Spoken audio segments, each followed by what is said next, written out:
You are listening to KLRN Radio, where liberty and reason still reign. My son was in the Army back during Desert Storm, but even then he wanted an MBA. He looked at a dozen schools, but only one offered the online education and flexibility he needed while he was in a tent in Iraq. Grantham University. Turns out that Grantham's been delivering affordable, relevant college and advanced degrees for over 65 years. Heck, if they can deliver a quality education to a soldier in a tent overseas, think about the flexibility Grantham can offer you so you can earn your degree too. It doesn't matter how complicated or full your life is, if getting a degree is on your bucket list, you'll want to do what my son did. You'll want to call Grantham. Find out how easy it is to get started on your education so you can check that college degree off your bucket list. Call Grantham right now, 800-910-1370. That's 800-910-1370. Flexible, affordable, relevant. Call 800-910-1370. Tired of paying outrageous prices for Viagra? Well, we have great news for you. Now you can finally get Viagra at huge discounts. Healthy Man allows you to save up to $500 on Viagra. Why pay U.S. pharmacy prices of $15 per pill or more when you can get Viagra for less than $3 a pill? Call today and get 40 Viagra pills for only $99. This can cost as much as $600 at your local pharmacy. You can't afford not to call us. If you want Viagra at the lowest prices, never pay $15 a pill pharmacy prices again. Get Viagra for less than $3 a pill. Call 1-800-516-7602 today and save up to $500 and get 40 pills for just $99. Healthy Man is fast, easy, and affordable. Operators are waiting at 1-800-516-7602 to take your call right now. Call 1-800-516-7602. That's 1-800-516-7602. Again, 1-800-516-7602. Attention business owners and independent contractors. This is a money-saving message from Tax Mediation Services. If your business owes $20,000 or more in taxes, we can help you today, right now. Listen, dealing with the IRS is no picnic. It's an intimidating and extremely stressful process, and you don't want to go it alone. Our attorneys know every law, every tax break, and every possible opportunity to help you resolve and reduce your tax debt. And if you owe more than $20,000, you may be at the top of their hit list. So don't take your tax debt lightly, because it will not go away on its own. The IRS can seize your bank accounts, your home, and even shut down your business. Call our tax experts today at 1-800-783-0810 and let us deal with the IRS while you focus on your business. That's 1-800-783-0810. Again, that's 800-783-0810. Hi, I'm Mike, founder of DollarShaveClub.com. What is DollarShaveClub.com? Well, for $1 a month, we send high-quality razors right to your door. Yeah, $1. Are the blades any good? No. Our blades are f***ing great. Each razor has stainless steel blades, an aloe vera lubricating strip, and a pivot head. It's so gentle a toddler could use it. And do you like spending $20 a month on brand name razors? 19 go to Roger Federer. I'm good at tennis. And do you think your razor needs a vibrating handle, a flashlight, a back scratcher, and 10 blades? Your handsome-ass grandfather had 1 blade and polio. Looking good, Pop-Up! Stop paying for shave tech you don't need. And stop forgetting to buy your blades every month. Alejandro and I are going to ship them right to you.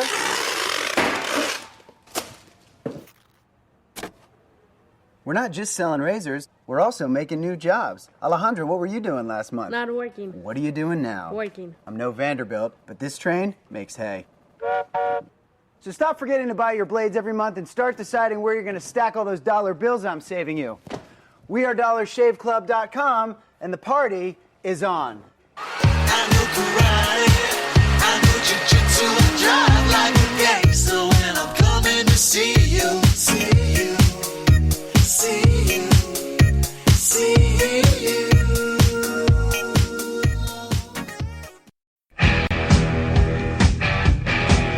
KLRN Radio has advertising rates available. We have rates to fit almost any budget. Contact us at advertising@klrnradio.com.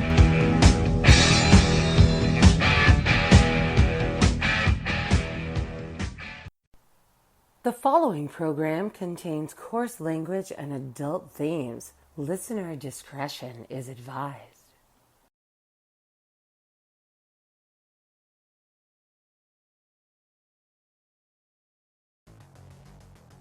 It's time now for the Conservative Curmudgeon Radio Show. Now, here's Grouchy.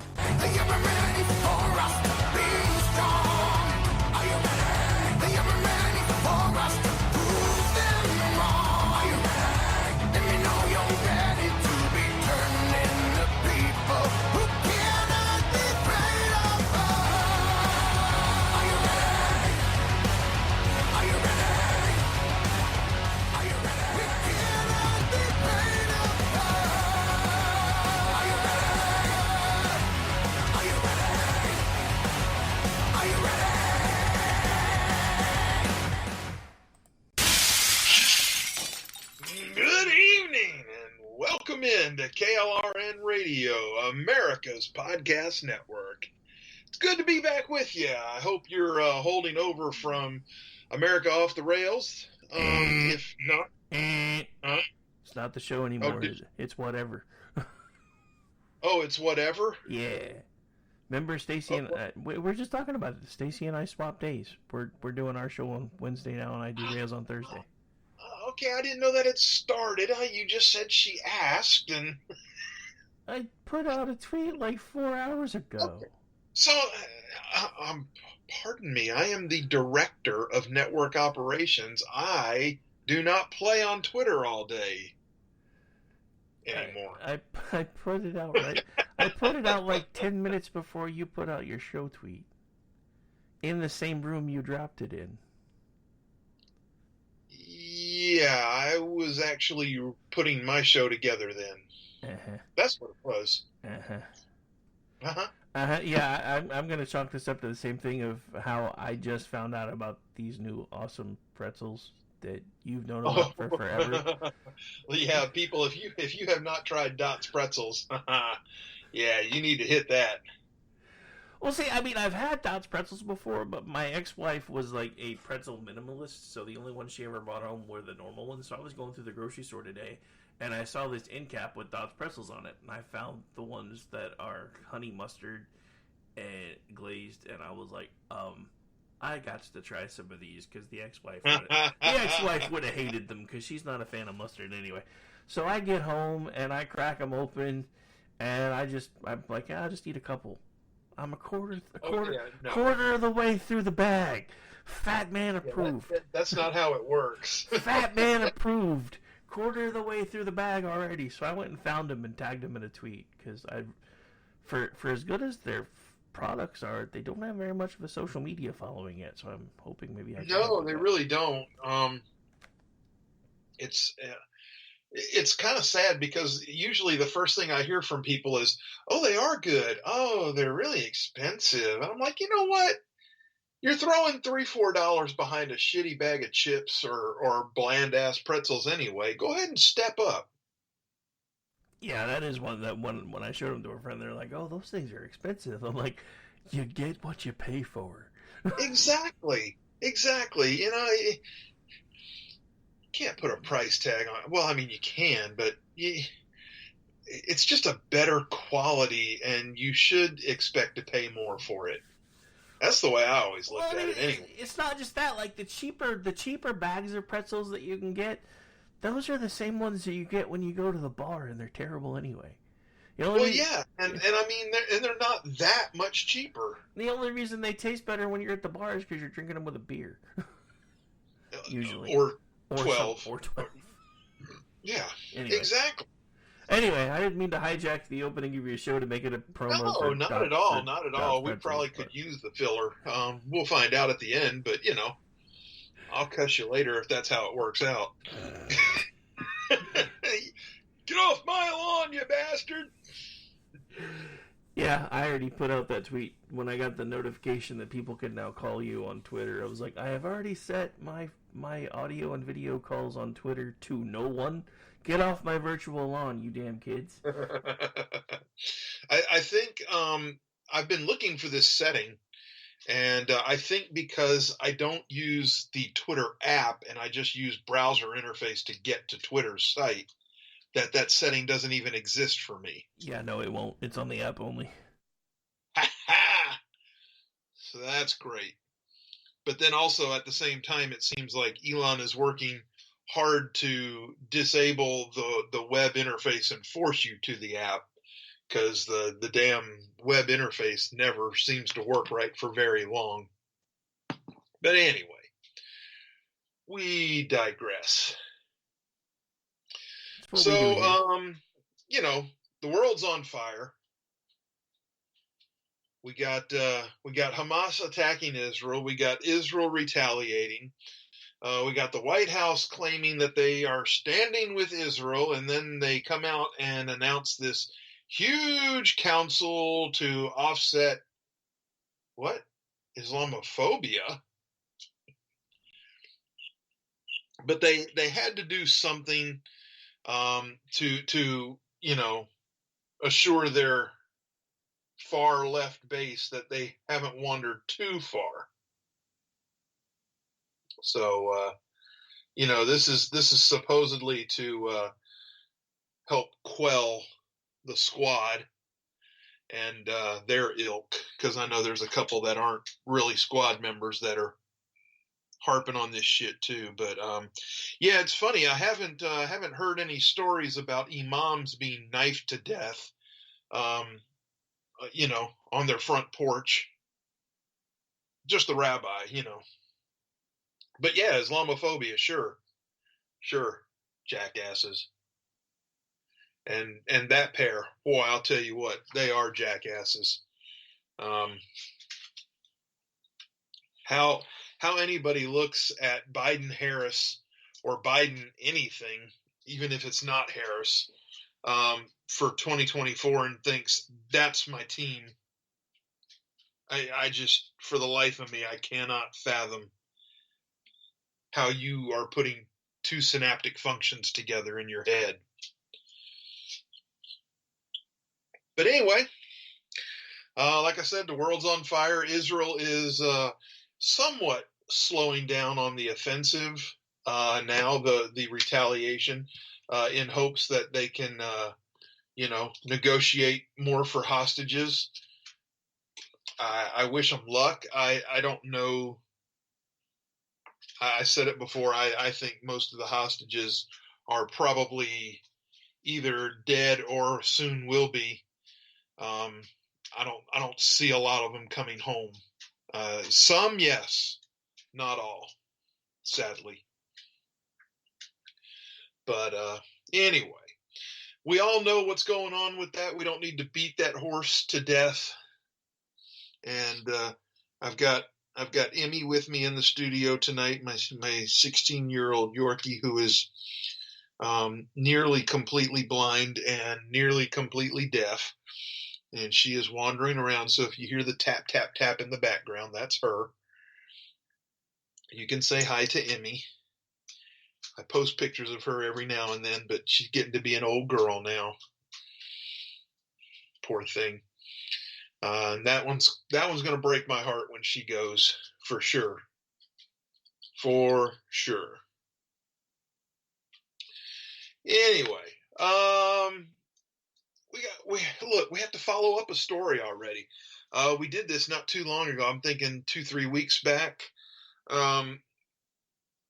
where there was a Danish company named Ørsted that was wanting to do an offshore wind farm off the coast of New Jersey, yada, yada, yada. But they say that now they are writing it off as much as a $5.6 billion write-off, and it is giving up on plans to build 2 new wind farms off the coast of New Jersey in light of the federal lawsuits. However, the charges were further evidence that offshore wind in the United States is going through a major shakeout, crimping the Biden administration plans to make the industry a critical component of plans to reduce greenhouse gas emissions. High inflation and soaring interest rates are making planned projects that looked like winners several years ago no longer profitable. Let's see. Mads Nipper, Ørsted's chief executive, said the world has in many ways, from a macroeconomic and industry point of view, turned upside down. The two projects known as Ocean Wind 1 and 2 were destined to provide green energy to New Jersey.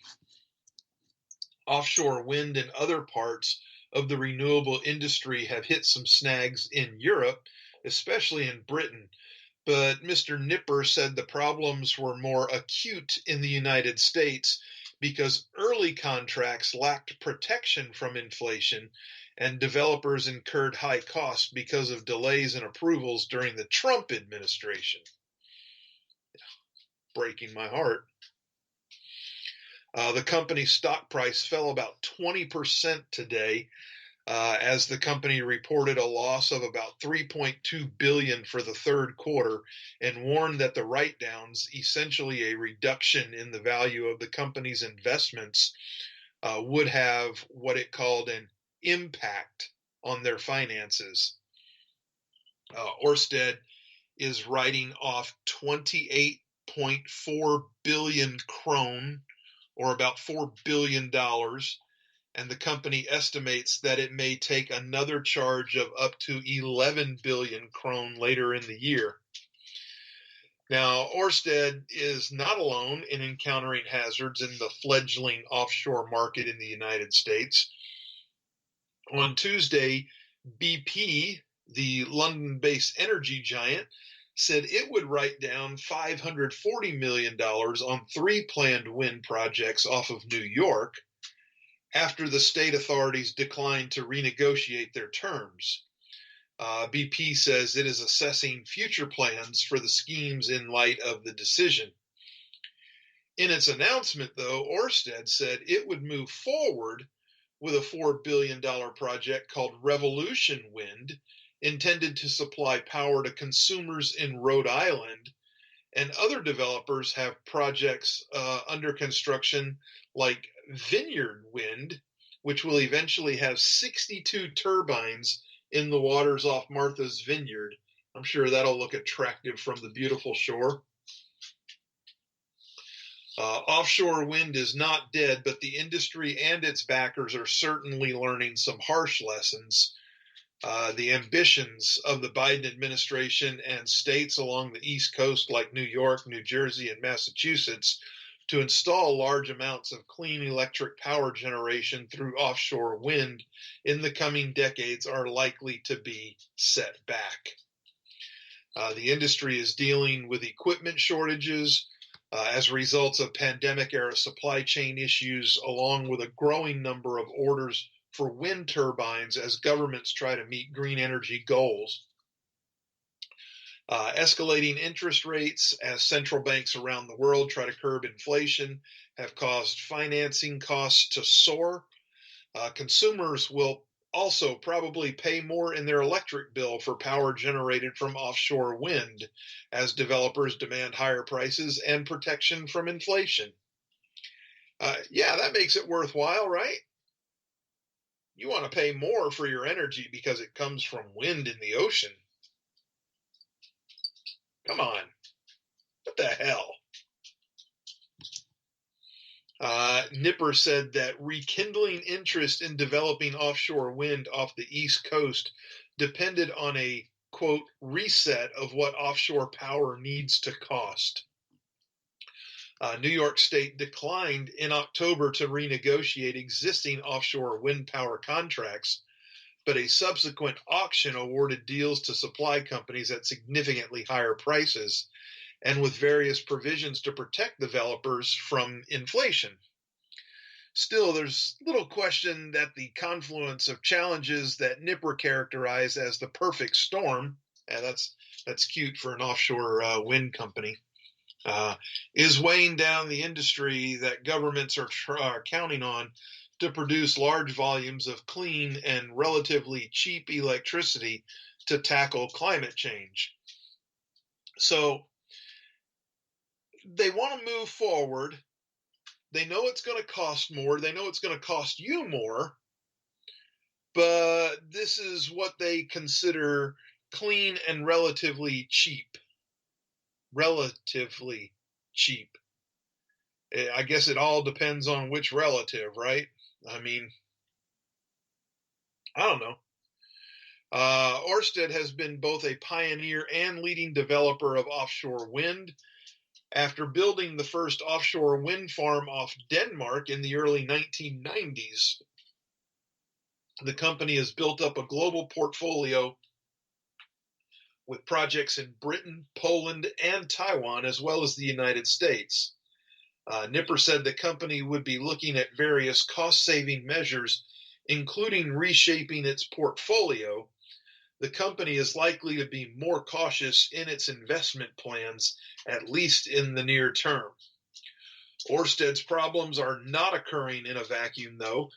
Siemens Energy, a large German maker of electric power equipment, has recently said that it was seeking government help to finance guarantees for orders and forecast large losses because of problems in its wind turbine unit. That would be Siemens Gamesa. In the case of Ørsted, the write-downs come largely as a result of the company's decision to cancel the project off New Jersey that was already underway. Ørsted also decided to scrub a sister project called Ocean Wind 2. The write-offs will include investments the company has already made in building the project, payments to suppliers for goods already ordered or delivered, and penalties for walking away from contracts. So, again, just like in the Obama administration, we see that green energy is costing much more than A, it should, or B, it's supposed to, or C, is costing you more than it should or is supposed to. So all the way around, just another giant round of scams when it comes to green energy. Isn't that special? Aren't you glad that they're prioritizing this in D.C.? And this is one of Biden's big pushes for his administration, is to get this shit rolling, to force you to pay for it, so that he can say, look what I did for you. Yeah. How about kissing my ass? The last thing I want to see when I walk out the back door and into the sand, looking out into the Gulf, is wind turbines. I don't want to see that. I don't. I don't like being able to get in the boat and just barely get offshore before I start seeing the oil rigs. I don't like that. I understand what they're doing and I understand what it's there for. And I understand the benefit of it. But you know what? Move it further out. Move it further out. I don't want it so close to the shore. It does absolutely no good to be that close to shore where people can see it. And anyway, that's just my take on it. You may think differently, and you're allowed to. I mean, unless you're Jewish, because then you get, yelled at for being Jewish. So don't be Jewish and think differently. You have to be pro-Palestinian Jews, okay? I watched that, what's that guy's name? Waja Asshat Ali, talking about how, oh no, people are losing their jobs. People are losing opportunities for jobs. Their careers could be affected. I'm like, you know what? These pricks on the left have been doing this to people on the right for years. But when it's not even a table turning, okay? We're talking about 0.1% of the volume. and they start screaming, "Oh, it's not fair! It's not fair! It's cancel culture! It's this! It's not! It's Islamophobia!" Kiss my ass. That's all I can say. I mean, really, it's so pathetic, and he's one of the most pathetic ones. Anyway. Let's see. Should we start another story, or should we take the break? I don't know. What do you think, Rick? Rick not here, sir. My name Jose. Rick eating pierogi from my bucket last night. Rick say, I don't know what the hell we doing. I don't know either. I'll tell you what. Let's go ahead and take the bottom of the hour break. We'll be a couple minutes early here, but when we come back, we got a nice long story. We got programming reminders for you, and of course, the show would not be complete without G's happy ending. So you're gonna want to stay tuned for all of that, and we'll be back to do it in about 4 minutes.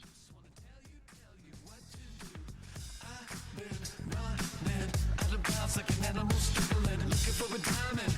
I'm trying, I'm fighting, riding in the rhythm now. I just wanna stay up all night, wanna stay up all night with you, Just wanna stay up all night with you, just wanna stay up all night with you.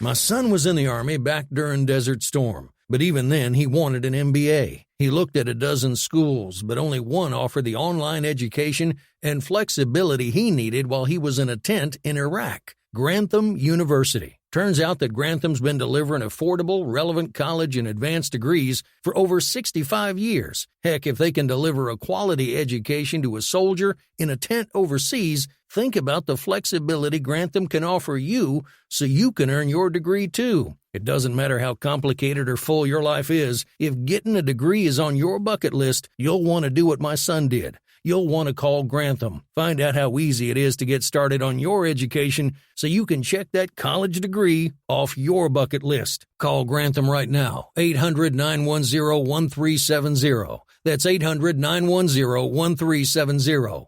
Flexible, affordable, relevant. Call 800-910-1370. Tired of paying outrageous prices for Viagra? Well, we have great news for you. Now you can finally get Viagra at huge discounts. Healthy Man allows you to save up to $500 on Viagra. Why pay U.S. pharmacy prices of $15 per pill or more when you can get Viagra for less than $3 a pill? Call today and get 40 Viagra pills for only $99. This can cost as much as $600 at your local pharmacy. You can't afford not to call us. If you want Viagra at the lowest prices, never pay $15 a pill pharmacy prices again. Get Viagra for less than $3 a pill. Call 1-800-516-7602 today and save up to $500 and get 40 pills for just $99. Healthy Man is fast, easy, and affordable. Operators are waiting at 1-800-516-7602 to take your call right now. Call 1-800-516-7602. That's 1-800-516-7602. Again, 1-800-516-7602. Attention business owners and independent contractors. This is a money-saving message from Tax Mediation Services. If your business owes $20,000 or more in taxes, we can help you today, right now. Listen, dealing with the IRS is no picnic. It's an intimidating and extremely stressful process, and you don't want to go it alone. Our attorneys know every law, every tax break, and every possible opportunity to help you resolve and reduce your tax debt. And if you owe more than $20,000, you may be at the top of their hit list. So don't take your tax debt lightly, because it will not go away on its own. The IRS can seize your bank accounts, your home, and even shut down your business. Call our tax experts today at 1-800-783-0810 and let us deal with the IRS while you focus on your business. That's 1-800-783-0810. Again, that's 800-783-0810. You are listening to KLRN Radio, where liberty and reason still reign. Hi, I'm Mike, founder of DollarShaveClub.com. What is DollarShaveClub.com? Well, for $1 a month, we send high-quality razors right to your door. Yeah, $1. Are the blades any good? No. Our blades are f***ing great. Each razor has stainless steel blades, an aloe vera lubricating strip, and a pivot head. It's so gentle a toddler could use it. And do you like spending $20 a month on brand name razors? 19 go to Roger Federer. I'm good at tennis. And do you think your razor needs a vibrating handle, a flashlight, a back scratcher, and 10 blades? Your handsome-ass grandfather had 1 blade and polio. Looking good, pop-up! Stop paying for shave tech you don't need. And stop forgetting to buy your blades every month. Alejandro and I are going to ship them right to you.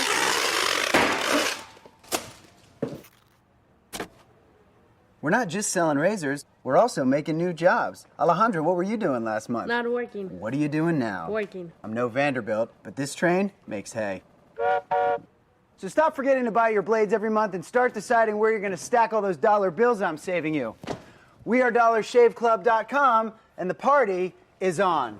I know karate, I know jiu-jitsu, I drive like a gangster when I'm coming to see you, see you, see you, see you.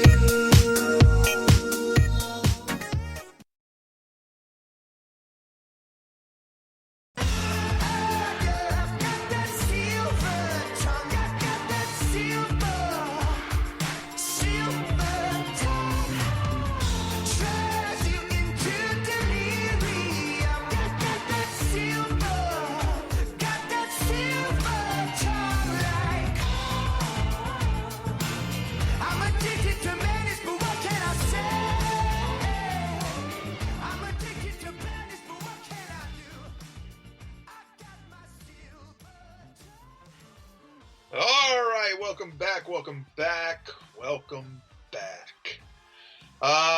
Program Mr. Kata, Mr. Kata. Oh, sorry, my bad. Oh! Yeah, I loved that show when I was a kid.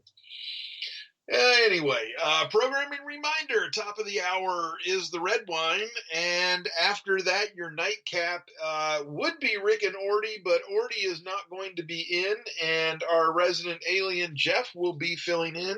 So it will be Rick and Alien for your nightcap.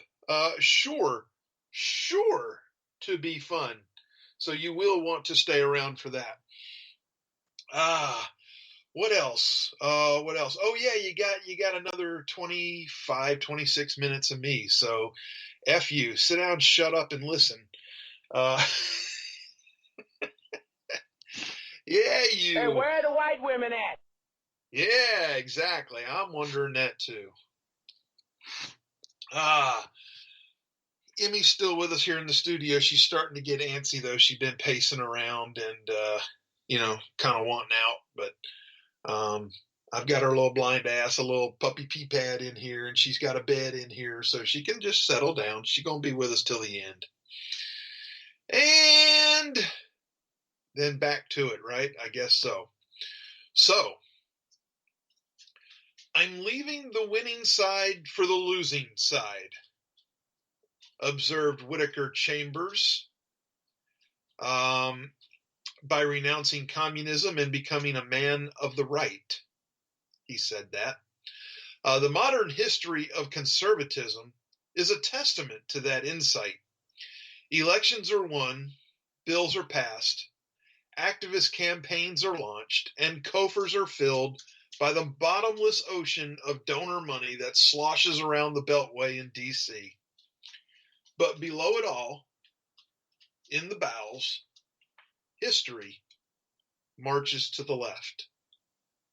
And those who stand athwart, yelling stop, resign themselves to measuring their victories in terms of the temporary roadblocks they can put in its path.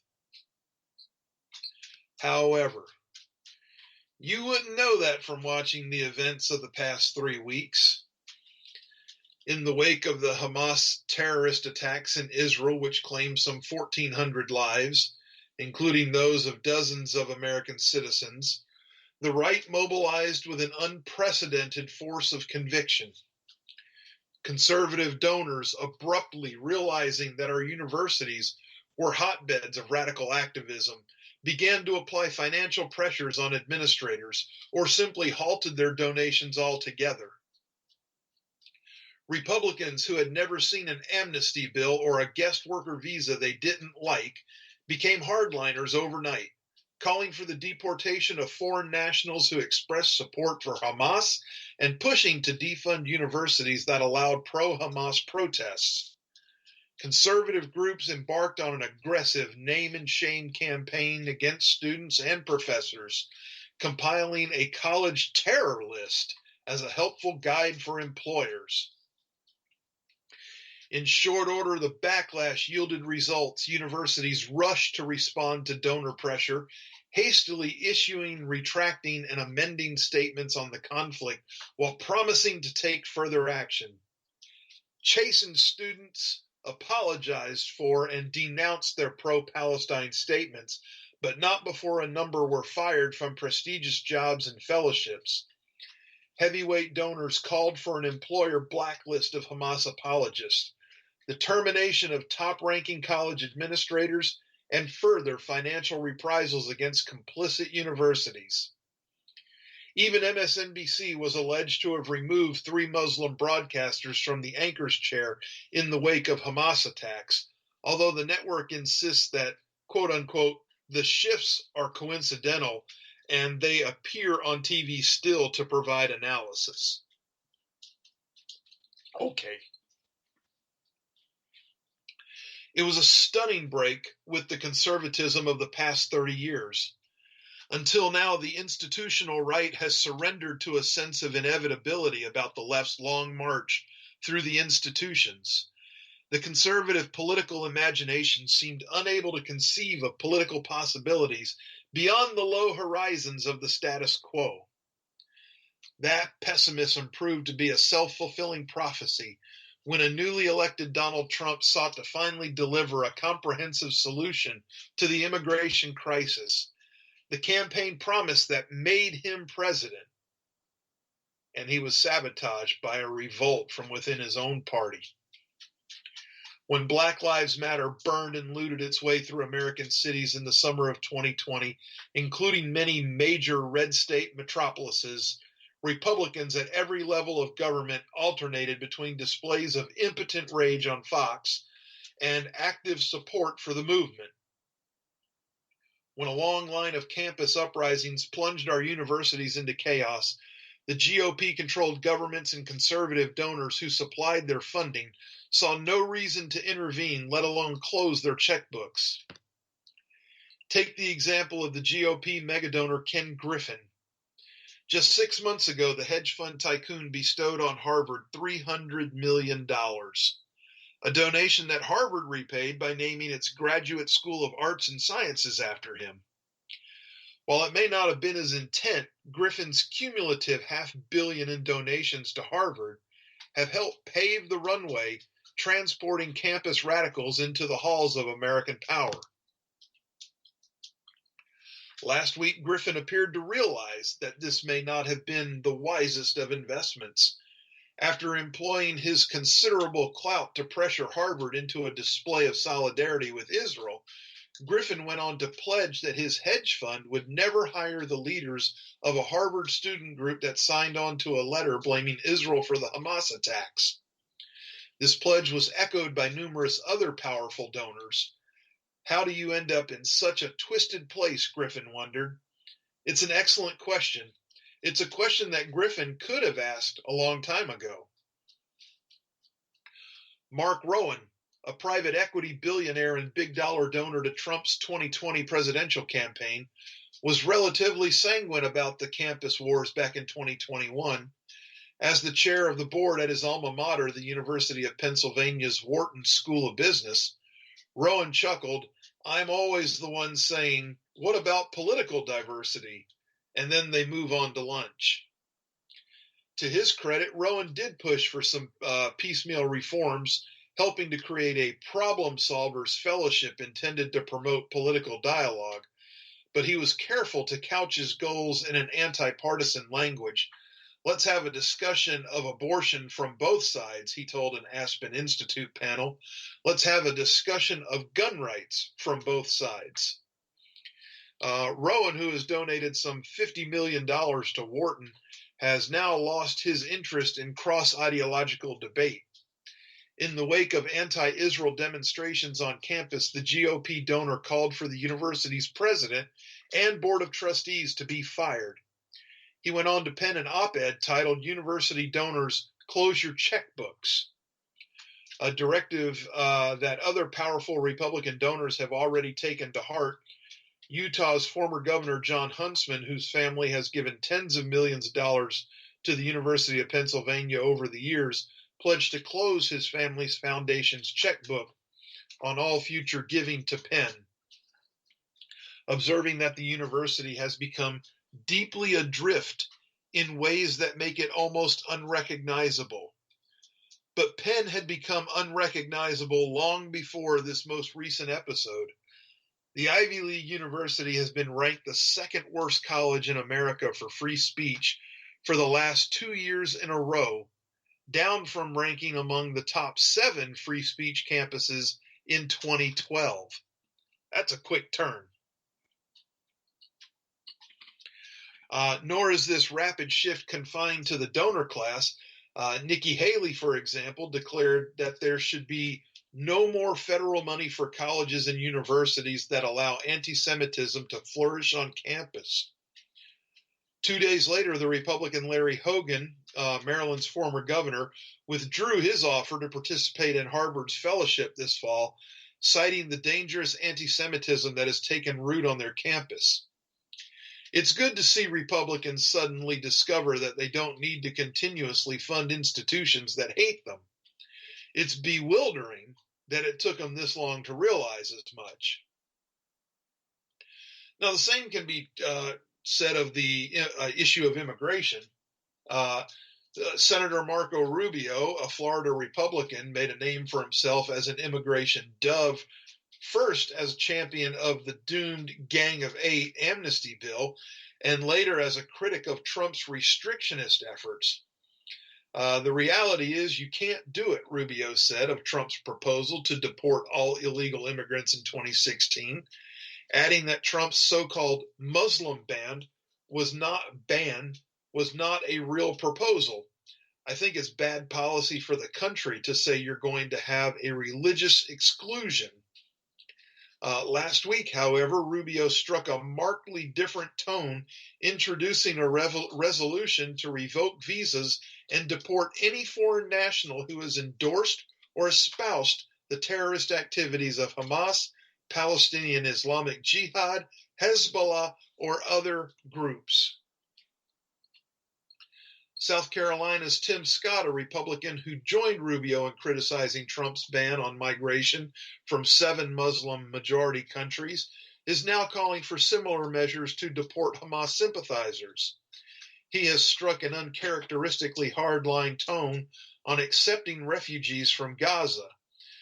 Representative Mike Carey, an Ohio Republican, signed a letter urging the Biden administration to deport foreign student visa holders who have endorsed terrorist activity, despite having penned another letter in January asking the administration not to deport Mauritanian nationals. Texas's Republican Congressman Tony Gonzalez, who was moved to hysterics by a border security bill backed by dozens of Republicans earlier this year, describing the bill as not American and unchristian, publicly called for war, presumably via U.S. military deployment to the Middle East before the dust had even settled in the Hamas attacks. In May, Gonzalez staunchly opposed the Biden administration's efforts to send troops to our border.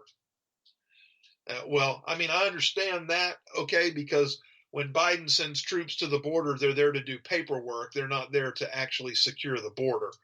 So there could be some gray area on that. I'm going to give him the benefit of the doubt, but it still doesn't look great. Hamas's savage attacks are outrageous, as are the efforts to excuse or justify them. But so is the mass murder of unborn children in the womb. So is our open border.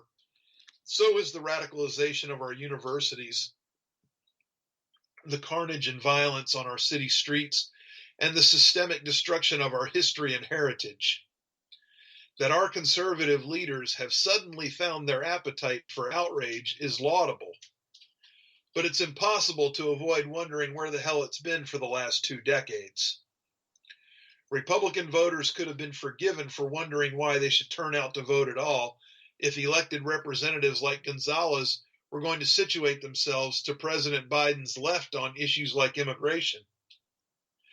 They could have been forgiven for asking the same question of Rubio, Scott, and the numerous others who have spent their time in office soberly explaining why we can't deport illegal immigrants or prohibit migration from hostile foreign nations.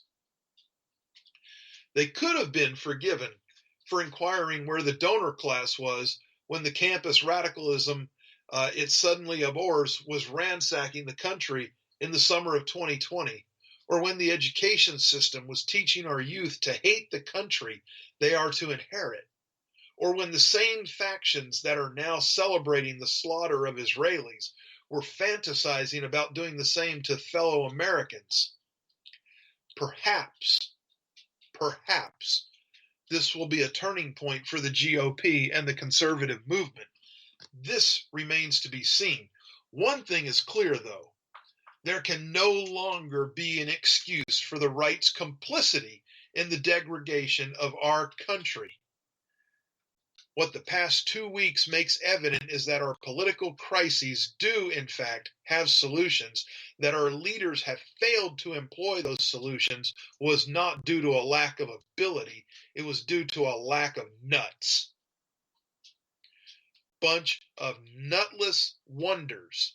We should all be grateful that they have abruptly found their balls, and we should insist that they don't lose them in the coming days and years.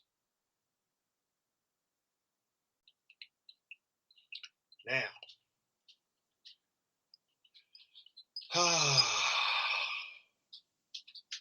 did we skip something? No, we didn't. I don't think. Hang on. Scrolling notes. We can't be there yet. Oh, yeah. Okay, we did skip something. There it is. Ta-da. Okay. Just when you thought you'd seen it all, though, right? Yeah, I know. Live radio. And I'm tired, and I don't care. We got it.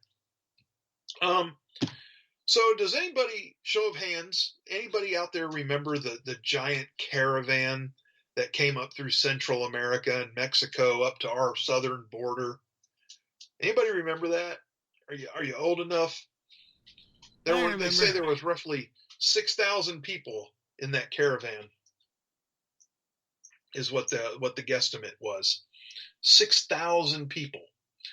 The migrant caravan heading to the U.S. now has grown by over 1,000 in just the last 24 hours as social media teaches Chinese citizens how to reach the American dream. Hundreds more have joined the caravan of migrants in Mexico northbound.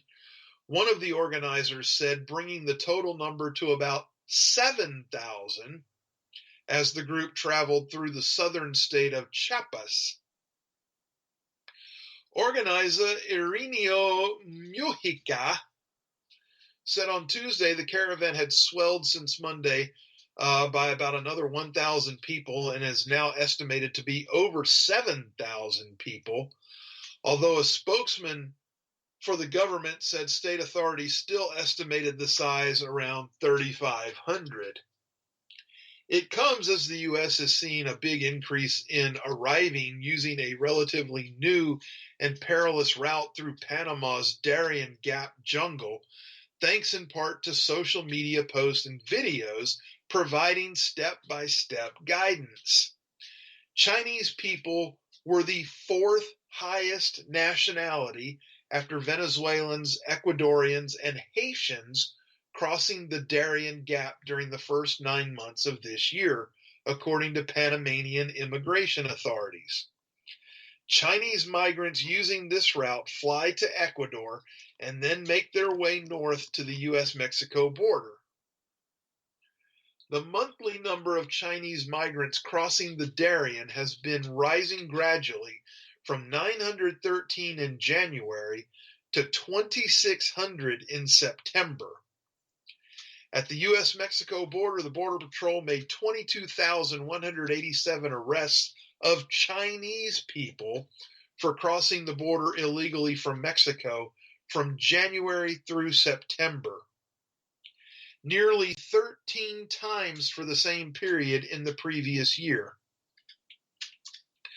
On Tuesday, the caravan was resting in the municipality of, I'm not even going to try it, just 16 miles from Tapachula, a city near the Guatemalan border from which the migrants set off. Wednesday, the caravan will aim to reach the town of Jutla, about 13 miles to the north, said Mujica.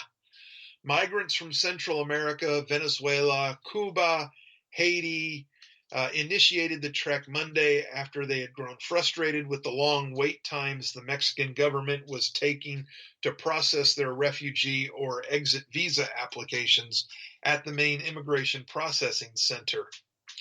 Mexico's National Migration Institute, which is tasked with approving or denying the applications, has been backed up with requests. Migrants normally wait weeks or months to have their status legalized, which allows them to work and move freely in the country.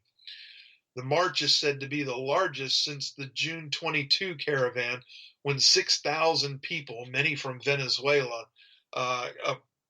trekked north. The Darien Gap route is viable for Chinese immigrants because they can fly into Ecuador without a visa. I didn't realize that. From Quito, they join Latin Americans to travel through the once impenetrable Darien and across several Central American countries before reaching the U.S. border. The journey is well known enough, and it has its own name in Chinese, Walk the Line, or Zhao Shan. Yeah. So anyway, we have that going on. Got another huge caravan coming at us, but the border's secure according to Biden and Kamala. Well, she's in charge, so she ought to know, right? Yeah. Bullshit, bullshit, bullshit, followed by more bullshit, followed by cackling, stumbling, soiling pants, pudding, bedtime, calling a lid on the next day, and more bullshit. There you go. All right, now it is time for G's happy ending. Guaranteed. This is a story of a family border collie whose 5:30 a.m. wake-up call saved the future and possibly the life of a family member. Dane and Amanda were woken up by their dog Axel early on a Saturday morning in their home in Spring, Texas, and they couldn't remember a time when he so desperately wanted to go outside, or so they thought. However, once taken downstairs by Dane, Axel began frantically clawing at the bedroom door of Amanda's son, Gabriel. Inside, Gabriel was already awake because he was having a stroke on the left side of his brain. The 17-year-old Gabriel had a headache early in the day, he remembered, but it went away shortly after posing for his senior school pictures in a black suit and bow tie. Coming home, he played some video games, and then he went to sleep, but woke up around 5, walked into the living room, felt he couldn't move his right arm, fell over, and watched the objects in the room seem to magnify, and decided to go back to sleep. Dane, upon hearing some of this from a visually befuddled Gabriel with slurred speech, rushed him to a Herman Health System hospital in Houston where at approximately 6:30 a.m., doctors informed the family Gabriel was having a stroke after a blood vessel broke in his brain and cut off oxygen to millions of neurons. It's amazing how adamant a dog was, knowing something's going on. Gabriel, and that said the doctor who treated Gabriel, and who told the family that if Axel hadn't intervened when he did, Gabriel might have been mute, wheelchair-bound, and or worse. As it happened, Gabriel's physical, speech, and behavioral therapy has restored much of his previous abilities. The goalkeeper for his high school soccer team regained his ability to walk, use his right arm to play his Nintendo Switch, because, priorities, talk clearly, and complete algebra problems on his laptop. He told the Washington Post that he hopes to finish homeschooling this year and go to school for engineering next year, as well as enroll in the next year's squad and hopefully hold down the number one shirt between the posts. Dogs have always been known to detect strokes in people. Regarding certain chemicals, the special vomeronasal organ and their noses can detect changes in human physiology, which may include blood pressure. Bleh. Can't even talk, I'm so tired. The American Heart Association has found that people living alone with a dog had a 27% better chance of surviving a stroke than those living without a dog. As to the hero of the story, Amanda said that Axel has hardly left Gabriel's side since the September 8th discharge from the hospital, and she has commissioned a medal to hang around the front of Axel's collar in honor of his life-saving support for her son. Now, if that's not a feel-good, happy ending story, then you can get bent. How about that? Anyway, that's the show. If you liked it, tell your friends. If they like it, you need new ones. But they and you are welcome right here with me every Wednesday that I'm here. Rick knows what I mean. On KLR, America's Podcast Network, home of the Conservative Curmudgeon Show. I'm your host, The Grouch. Peace. I hate this place. Nothing works here. The medications don't work. I've been here for 7 years.